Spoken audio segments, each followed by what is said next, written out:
नमस्कार, म राम ढकाल यहाँहरूलाई स्वागत गर्न चाहन्छु युट्युब च्यानलमा।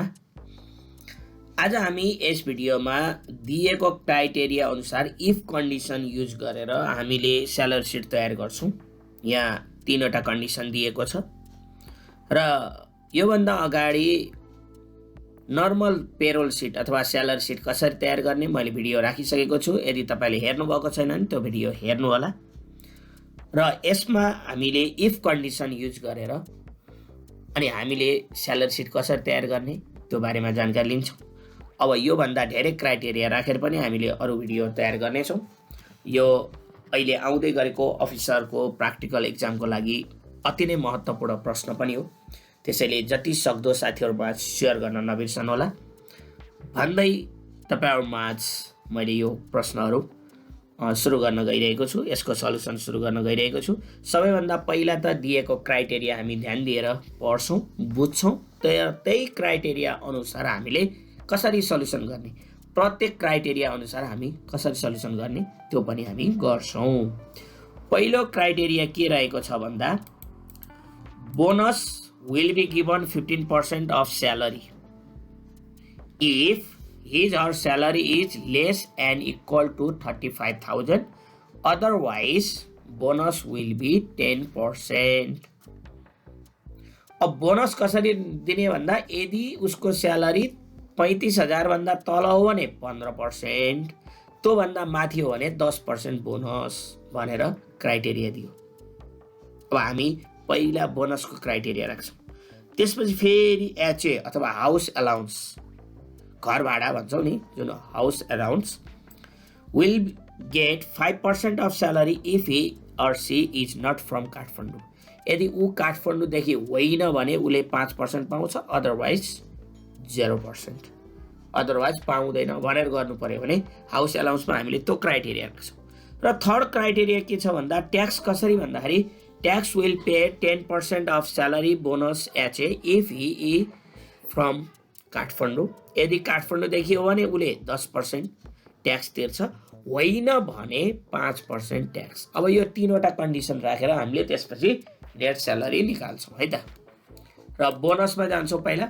अब बोनसमा सबैभन्दा पहिला फर्मुला युज गर्नुभन्दा अगाडि हामीलाई इक्वल साइन चाहिन्छ। यो तपाईहरुलाई थाहा छँदैछ। इफ कन्डिसन हामी राखेर अनि हामी यसको क्याल्कुलेसन गर्छौं। यदि salary less than or equal to 35,000 भयो भनेपछि ब्राकेट गर्ने भयो भने कन्डिसन के हुने भयो, यदि यहाँनिर अझै हामीलाई एउटै इफ मात्रै युज गर्ने हुनाले अब यसैमा गर्छौं। यदि यो कन्डिसन मिट गर्यो भने स्यालेरीको कति पर्सेन्ट, 15%। यदि लेस देन भयो भने उसको कति हुनुभयो, 15% हैन, 15% बोनस पाउँछ। यदि उसले स्यालेरीको कति पर्सेन्ट बोनस पाउँछ, E2 भनेको यो स्यालेरी है, मैले यो स्यालेरी क्लिक गर्दाखेरि E2 आछ। स्यालेरीको कति पर्सेन्ट, 15%। यदि यो मिट गरेन भने उले यो स्यालेरीको कति पर्सेन्ट पाउँछ, जम्मा 10% पाउँछ। ल्यान्स 60,000 भएको हुनाले उले 10% मात्रै पायो। तर अब यहाँबाट हामीले यहाँ नै 50,000 को 5,000 पायो, 50,000 को 5,000, 45,000 को 4500, 30,000 को 4500, किन भन्दा यहाँनिर 15% बोनस पायो हैन त। 35,000 भन्दा कम स्यालेरी छ भने उले 15% बोनस भनेर हामीले राखेको। कन्डिसन कसरी राखियो भन्दा यदि यो E2 भनेको स्यालेरी, यहाँ हेर्नुस् E2 भनेको यो, यदि E2 less than equal to 35,000 भयो, 35,000 भए पनि 15% पाउनु भयो, 35,000 भन्दा कम भए पनि 15% पाउनु भयो।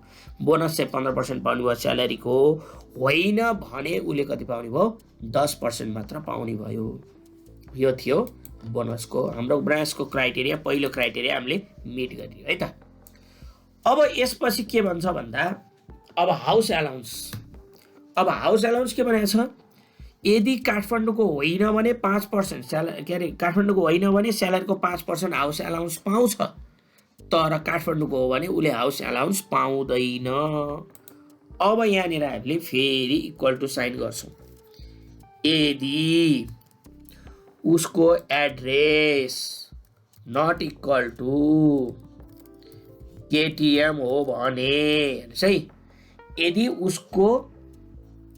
उसको एड्रेस काठमाडौँ होइन भने अब उसले के पाउने भयो? अब यहाँ ब्राकेट राखौँ, किन भन्दा दुईटा कन्डिसन छ, स्यालेरी प्लस बोनसको कति पर्सेन्ट पाउँछ इन्टु 5%,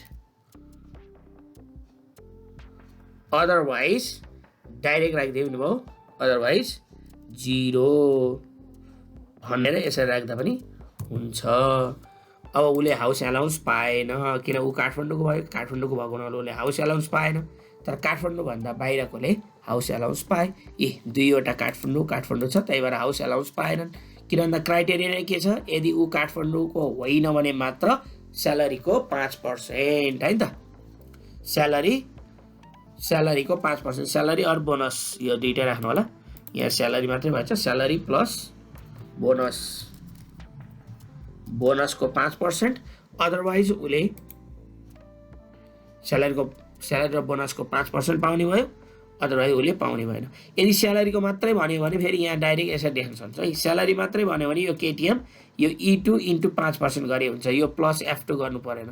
तपाईँलाई स्यालेरी मात्रै भन्यो भने फेरि यो हटाइदिनुहोस्, केही गर्नै पर्दैन। यहाँनिर यो ब्राकेट राख्नै परेन, यहाँनिर गएर ब्राकेट हटाइदिनु भयो हुन्छ, स्यालेरीको 5%, अदरवाइज 0 है त। यति गर्नुभयो भने यो पनि मिल्यो।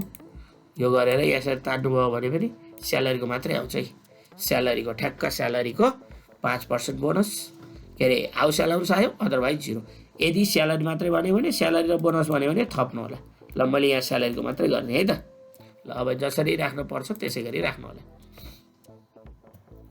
अब हामीलाई tax will be paid 10% of salary plus bonus plus HA, तीनवटाको। अब सबैभन्दा सजिलो तपाईँले यस्तो गर्न पनि सक्नुहुन्छ, एउटा यहाँ कोलम थपिदिनु भए पनि हुन्छ। यहाँ एउटा कोलम थपिदिएर यहाँनिर ग्रोस स्यालेरी लेखिदिनुहोस्,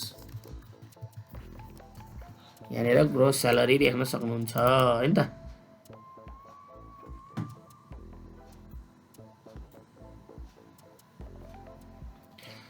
ल अलि हामी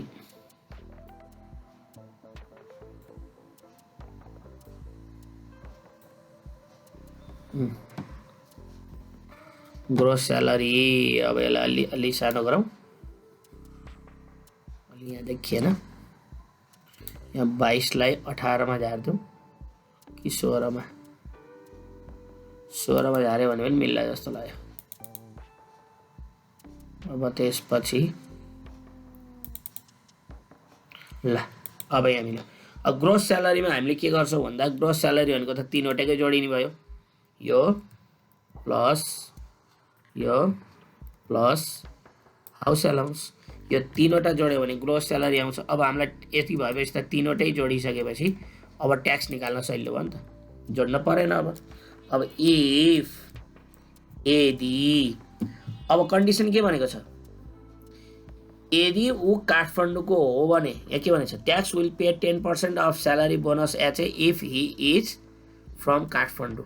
यदि ऊ काठमाडौँको हो भने है, यदि ऊ काठमाडौँको हो भने, अब यहाँ तपाईँले यहाँ राख्न सक्नुहुन्छ, यदि दिएको एड्रेस यदि इक्वल टु केटीएम, यदि काठमाडौँको हो भने के हुनु पर्यो, यो ग्रोस स्यालेरीको कति पर्सेन्ट पाउने भयो, 10% ट्याक्स काटिने भयो। होइन भने ग्रोस स्यालेरीको कति पर्सेन्ट काटिने भयो, 5%, 10 मात्रै भएछ इन्टु 10 यहाँ पर्सेन्ट है, 10%। होइन भने 5% मात्रै काटिने भयो। ब्राकेट क्लोज गर्नुहोस्, इन्टर गर्नुहोस्। अब हेर्नु, काठमाडौँको हो भने 10% ट्याक्स, काठमाडौँभन्दा बाहिरको हो भने 5% ट्याक्स। यो काठमाडौँको मात्रै 10% काटिएको छ, अरू 5% काटिएको छ नि त। यो थर्ड र यो फर्स्ट चाहिँ काठमाडौँ छ, ट्याक्स काटिएको छ। अब हामीलाई टोटल एमाउन्ट निकाल्नु पर्यो भने के गर्छौँ, अब टोटल निकाल्नको लागि त सजिलो छ, ग्रोस स्यालेरीबाट यदि हामीले तिर्नुपर्ने ट्याक्स घटाइदियो भने हामीले पाउने रकम आउँछ टोटल एमाउन्ट। अब यसलाई यहाँनिर गएर फिल एन्ड डल्छ सर र सार्दिनुहोस्, यसरी आउँछ। सिम्पल तरिकाले तपाईँले इफ कन्डिसन लगाएर यसरी स्यालेरी सिट मजाले तयार गर्न सक्नुहुन्छ है। यसरी हामीले तयार गर्न सक्छौँ। तपाईँलाई भिडियो कस्तो लाग्यो? यदि मन पर्यो भने साथीहरूमा सेयर गर्न नबिर्सनु होला भन्दै तपाईँहरू माझबाट म बिदा हुन्छु। हस्त नमस्ते, गुड बाई। फिडब्याक दिन नबिर्सनु होला है त।